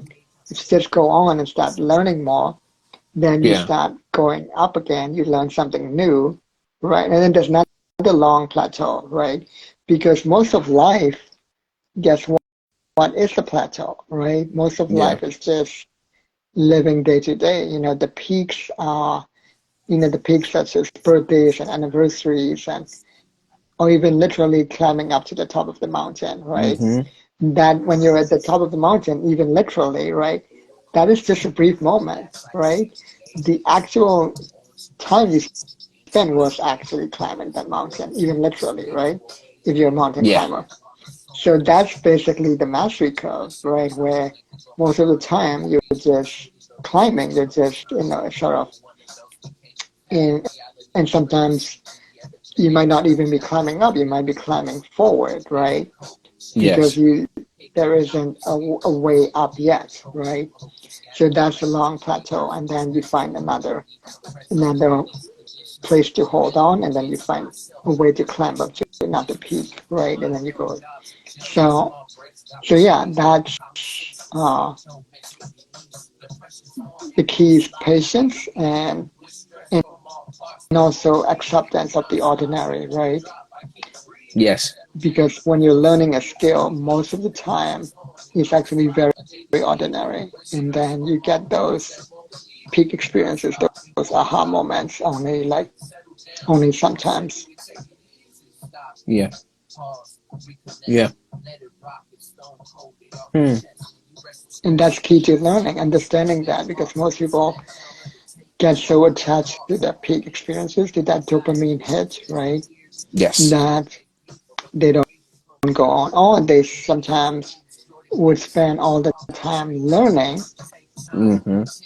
but not actually executing, right? Because just the learning part also gives you the dopamine hit, right? Mm-hmm. Yes. Which, yeah, But we speak about.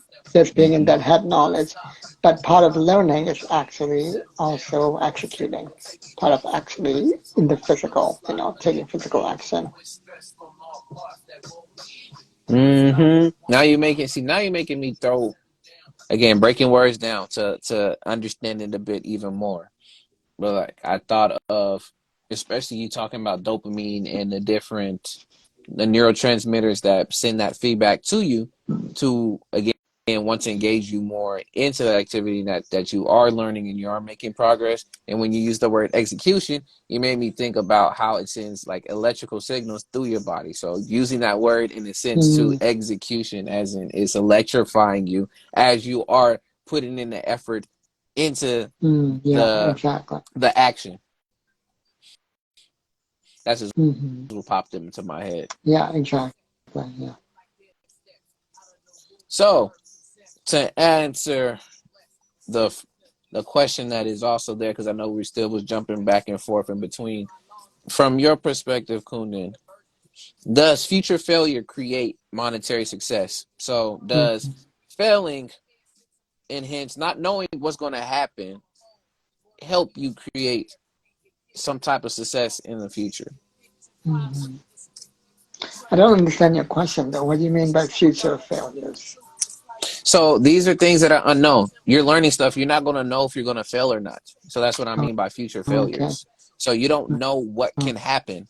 And does because you don't know what's going to happen, can that still set you up to be successful?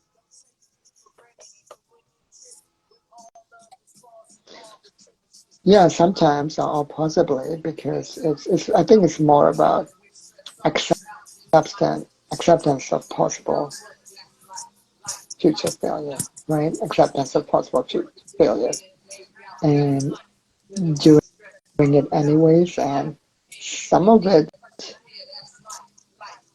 and then you will learn something through the failure. And then if you Yes. apply the learning and execute, then it will create possibly monetary success if that's the goal. Um, Yes. but if you don't learn from it, and if you just, kind of wallow in regrets and then you jump to the next thing, the like the dabbler, right? Yes. Uh, then you might not have monetary success. Yes. Yeah. So the example that I used, and there's a data of it again here, whether if it's on Forbes or in other different places, especially in business, about between 3 to 5 years, especially with small businesses, 90% of those businesses will fail.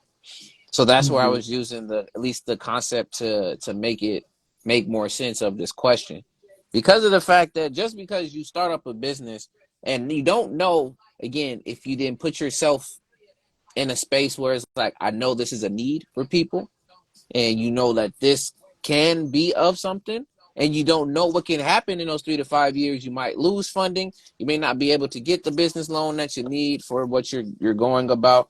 That is going to fail, like that business. But does that necessarily mean that you should just stop there? Just because of the fact that that business failed? Are you going to learn from that model and then apply it and try another model, or like you said, whether you're just going to just give up and kind of just sit on the wayside and say that was it after you took that one plunge and learned that it didn't work?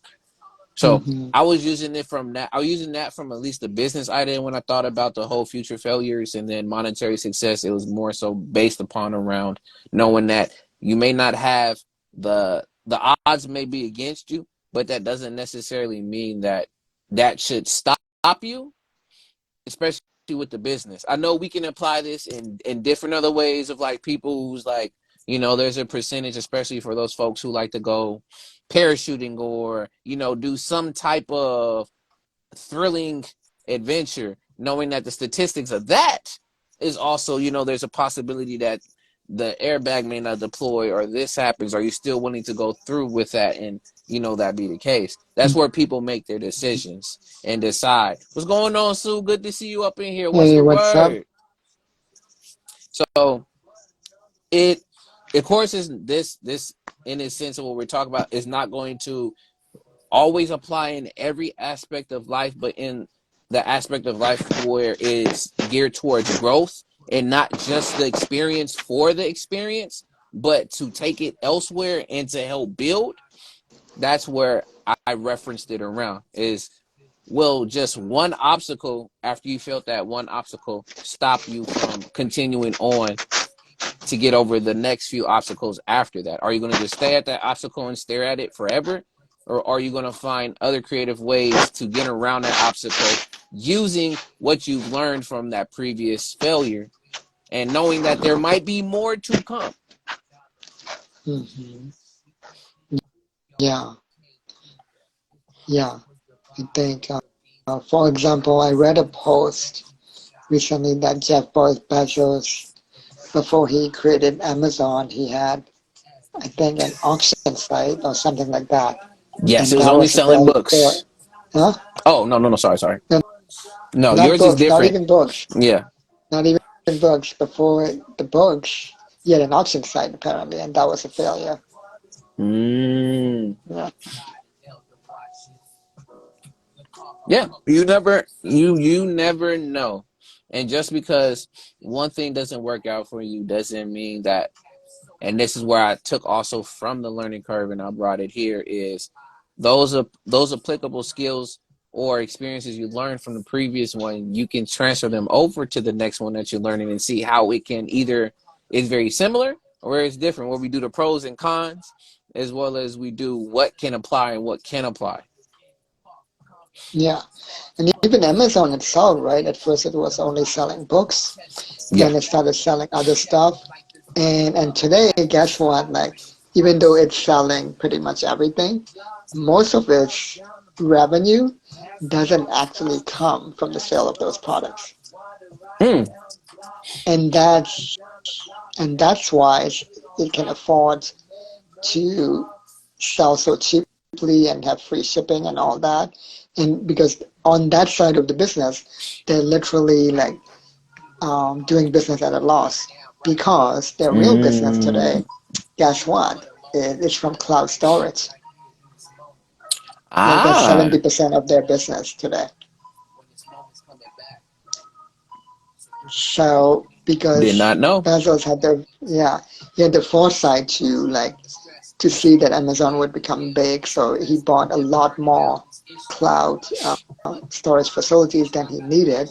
Then he started renting it out, and which is why today, pretty much the Yes. entire internet actually relies like on Amazon cloud storage, like almost every site that you know you can think of, and Mm. and so that's 70% of its business. Like,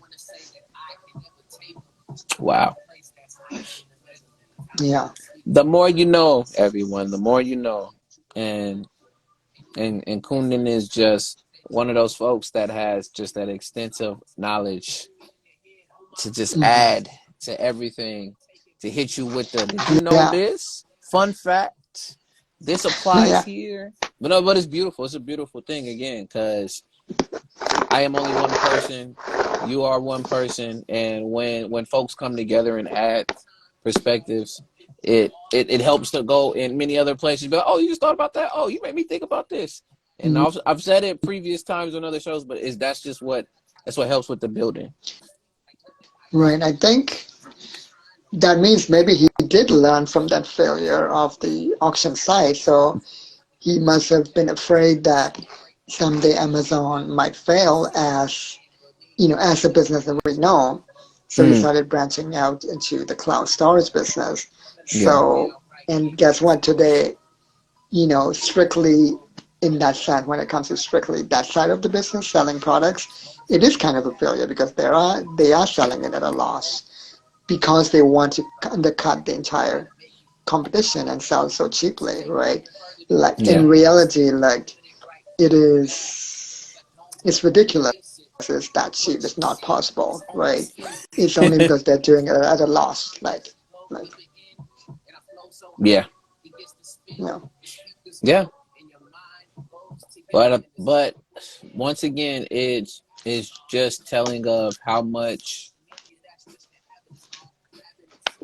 once you've gained a lot of power in a corner of a market and you've created this brand that is and with competitors almost zero to none, that it leaves you that room to then go into those ventures, still be under that name, but now know that you can pull your revenue from this other area, but on the front end, still be able to keep up this, you know, perceived loss right, of sales and loss of this area, but still be able to make something out of it because of the fact that you moved the company in various different areas to be known. I right, yeah.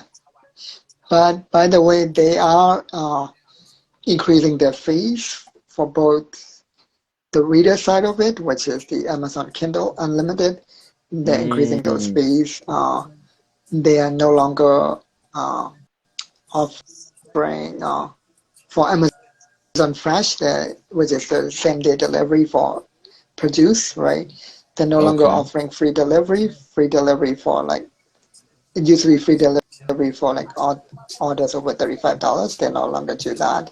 And then yeah, now it's free delivery for over $150. And and on top of that, Kindle,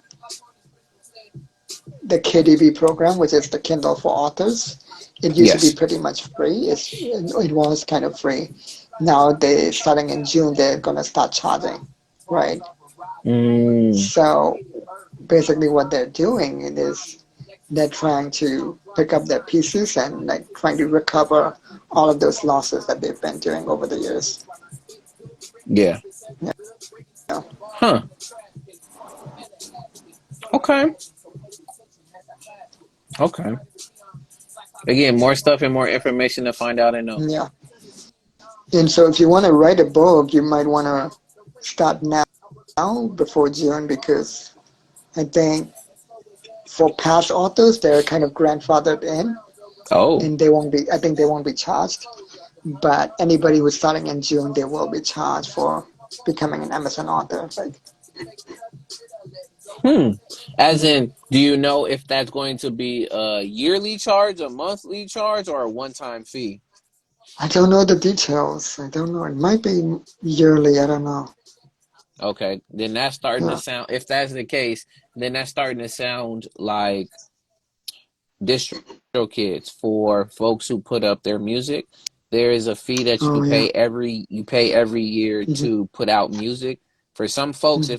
if they didn't pay for the, I think it's a legacy piece of it because it's been Hmm. constantly changing as it goes. But I just decided I didn't want to. I personally didn't want to use DistroKid because of that fact that there's well, I've had friends who've had issues when they've had DistroKid, and this is no slight to DistroKid. DistroKid works for again Hmm. everybody's workflow and things are different, but DistroKid kept taking down their albums.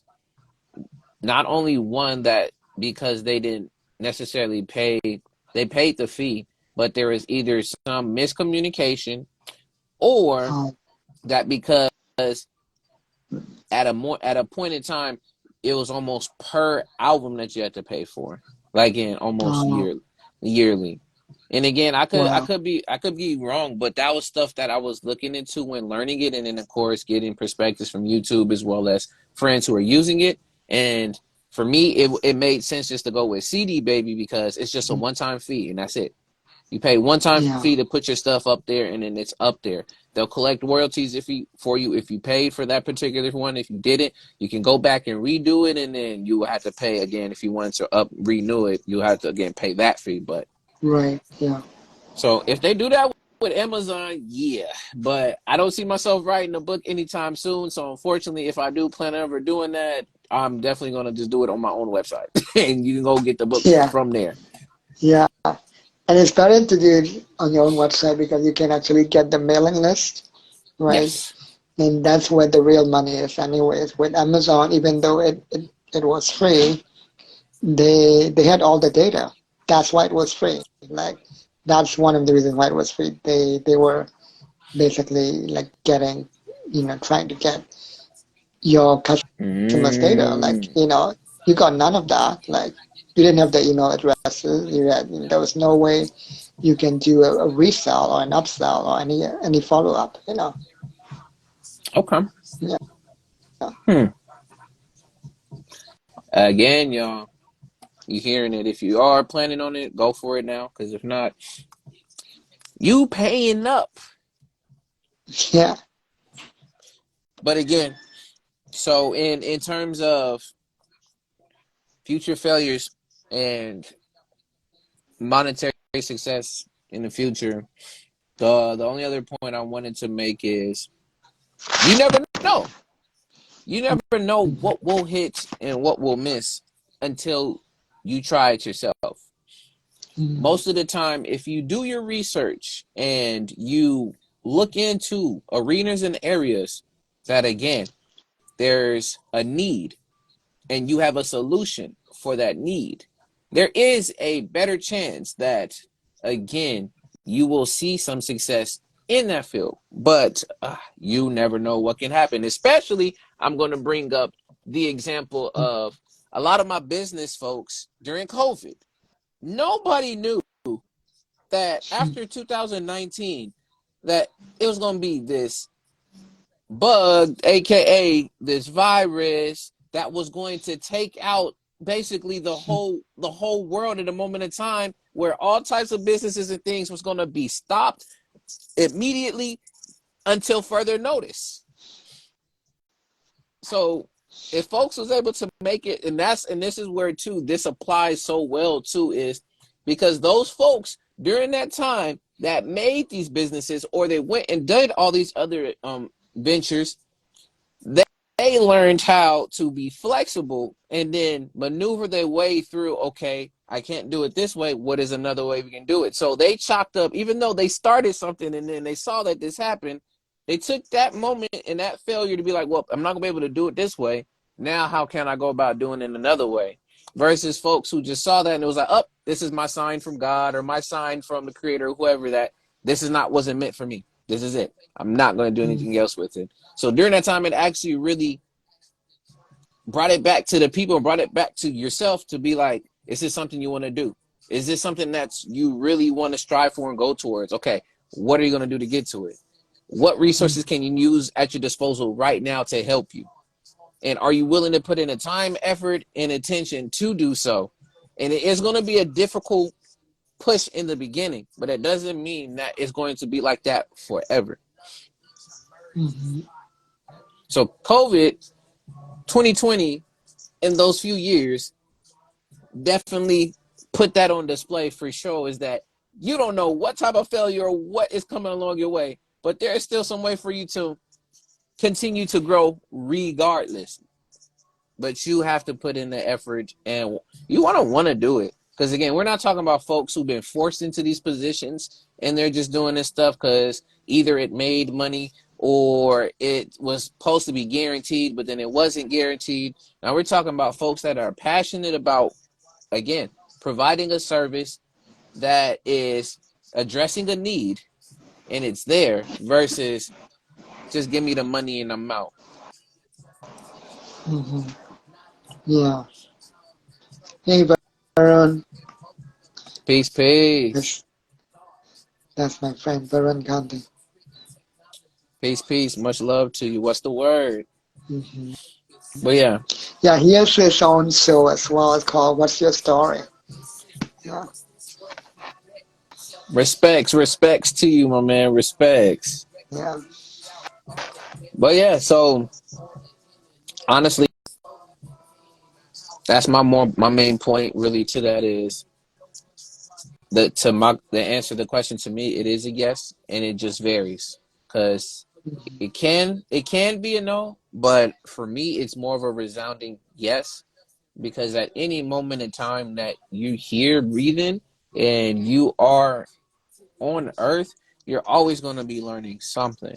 there's Mhm. always going to be some particular skill experience that comes up that you can utilize to help build on your frame of reference and perspective and point of view of whatever else that you want to go for. But ultimately, you got to be willing to look at those signs and see it for yourself. Because if not, yeah, if I wanted to be complacent in any field and stuff, what I'm doing right now, I could. Like stuff like this, if I just come on here and I just be like, hey, y'all, and I just stared at y'all for like 10 minutes and not really saying much of anything, like, I don't know how long I could continue to pass to do that. But at the same time, is also defeating the purpose because of the fact that not only because I have like this is valuable, some people this is not valuable, but it's the effort that's put behind it and the attention that's put behind it. And if you don't have any of that there, then again, you're not helping yourself and you're just there. Mhm. Yeah. Yeah, this reminds me of a book title called Failing Forward by John Maxwell, John right? Maxwell. So I haven't read the Okay. book, but just this concept, this term that he invented, failing forward, it's very thought-provoking, right? Yes. Like the idea that you can fail forward into success, right? Let's say that one more time, the author's name. John Maxwell. Okay. John Maxwell. I want to say, did I see this book before? I think it's Yeah. sometimes he's called John C. Maxwell with the middle initial. Failing forward. Yeah. He has a very why does his book have a very similar coloring as The Road Less Traveled? Like I swear some of these books have just the very same format. But interesting. Okay. Yeah, so Yeah. John C. Maxwell, yes, John C. Maxwell. Hmm. Yeah. He says fail early, fail often, but always fail forward. Hmm. Is one of the many quotes that are littered throughout the book or positioned throughout the book. Hmm. But okay. Again, we also got book. We come with book recommendations, really curated by Kundan. So anytime that we have a topic, Kundan always does have a book that is compared to it some way, shape, or form. So Yeah. we appreciate you for that. Hmm. But any last things you want to say for this topic in particular before we do wrap up for tonight's show?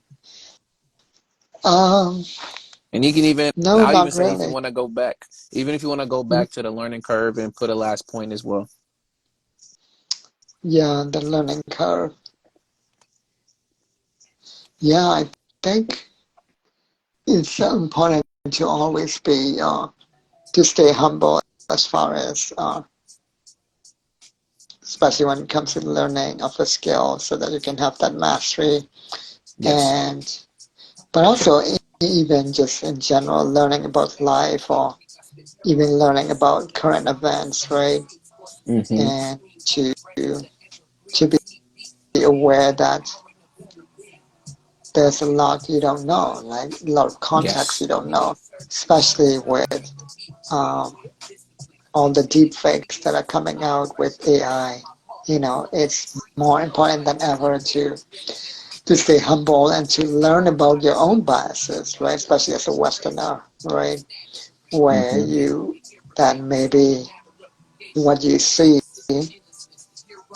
Only rep and what green. you're assuming is true might not be true. That there's a lot of context that you might not know. And yeah, I think a good example is, when that whole incident with, I think, the the Dalai Lama that happened with the kid Mm. and whole the whole Western world went up in arms and Tibetans around the world, Yes. who, by the way, Tibetan millions of Tibetan kids are being kidnapped by, the illegal occupation of China, right, in Tibet, and they are being raped, they are being tortured, So if you actually care about kids, you should fight for those kids, right? Yes. Rather than just this one little boy who, by the way, his own testimony has come out, right? And he said he had a great experience. The mother's testimony has also come out. So at the end of the day, what really matters is their voices, not the Western self-righteous indignation, because Yeah. they did not understand the cultural context where, and by the way, the Dalai Lama doesn't speak English very well, so it was a kind of a mistranslation. What he actually said was, in Tibetan, it's called eat my tongue, right?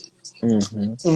And it came out as suck my tongue, but actually it's eat my tongue, which is a Tibetan tradition where they elders would, kids would annoy the elders sometimes and ask for candy and whatever, right? Mm-hmm.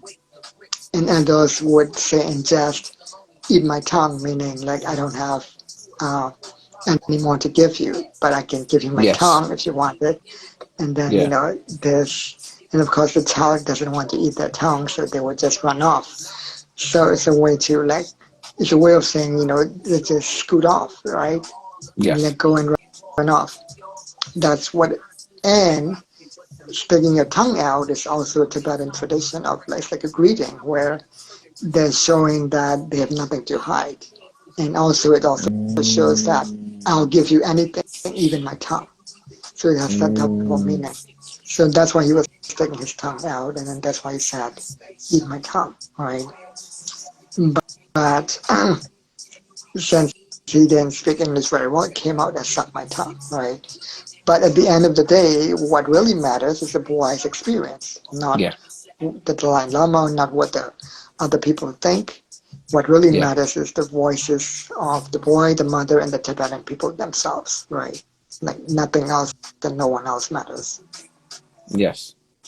So if you don't have that humility, then you will start saying things that you'll regret later because, at this point, several articles and videos have come out by Tibetans, including one with the title "The World Owes Tibetans an Apology," which is true, right? Yeah.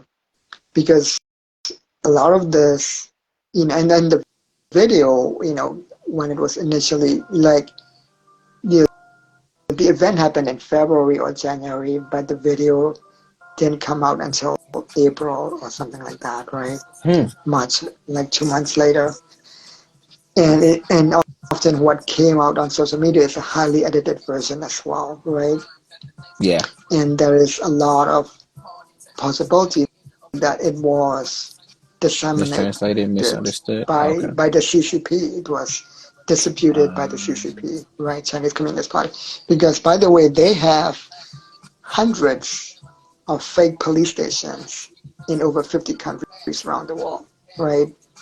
you Where did the talk real about or said police, this. yeah, their real police are in the real police of China, not the legal police of that country, of the actual country they're in. The real police of China are in those fake police stations, trying to intimidate and harass their their own Chinese citizens in foreign countries. That's how gnarly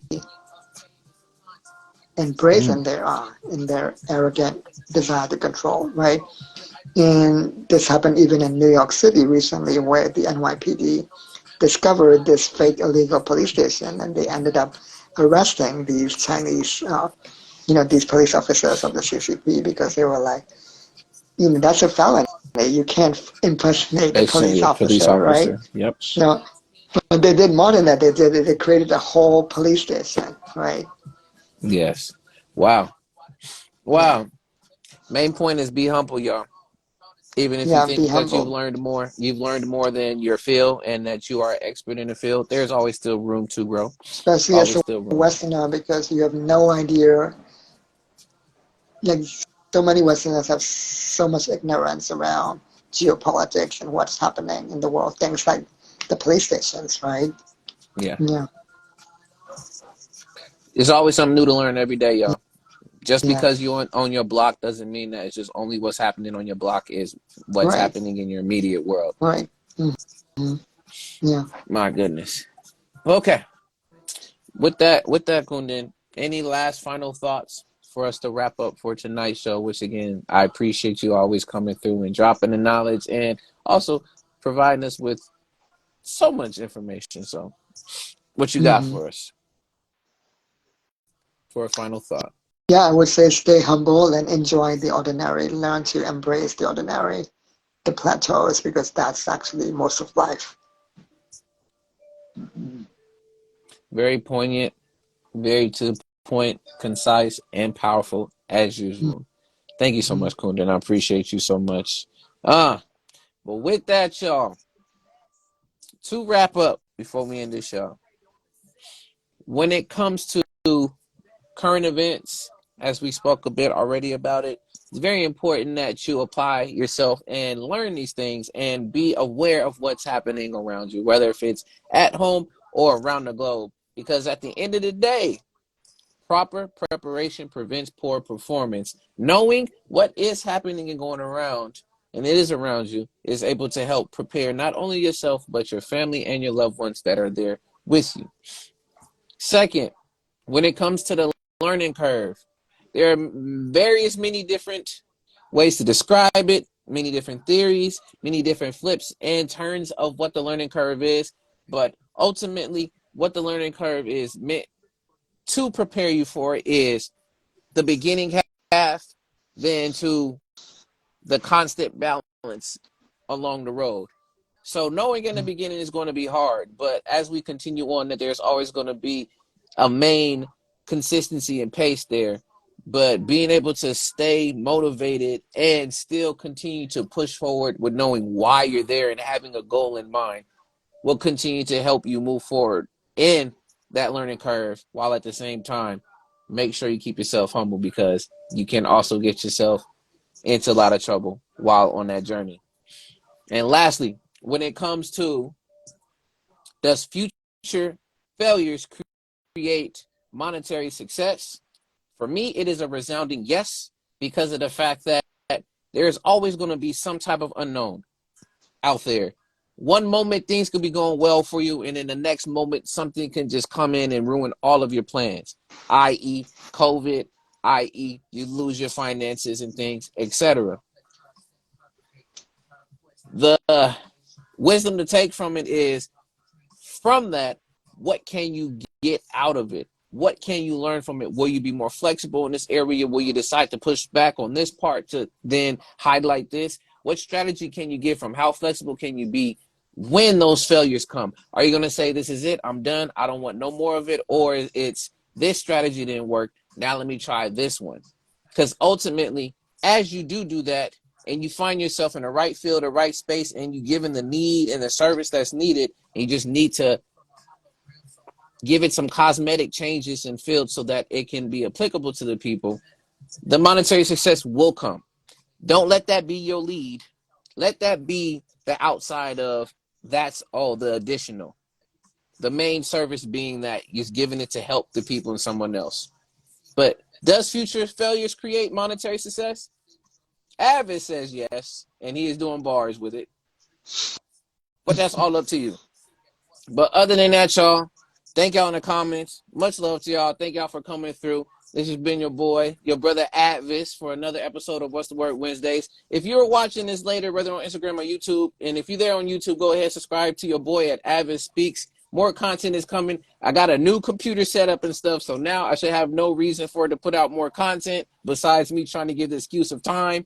But other than that, y'all, thank you, Kundan. Thank you, everyone that's here in this show. We'll catch y'all next Wednesday. Yes, and I said next Wednesday. As long as nothing happens in this life, next Wednesday for another episode of What's the Word Wednesdays. But peace and one love, y'all.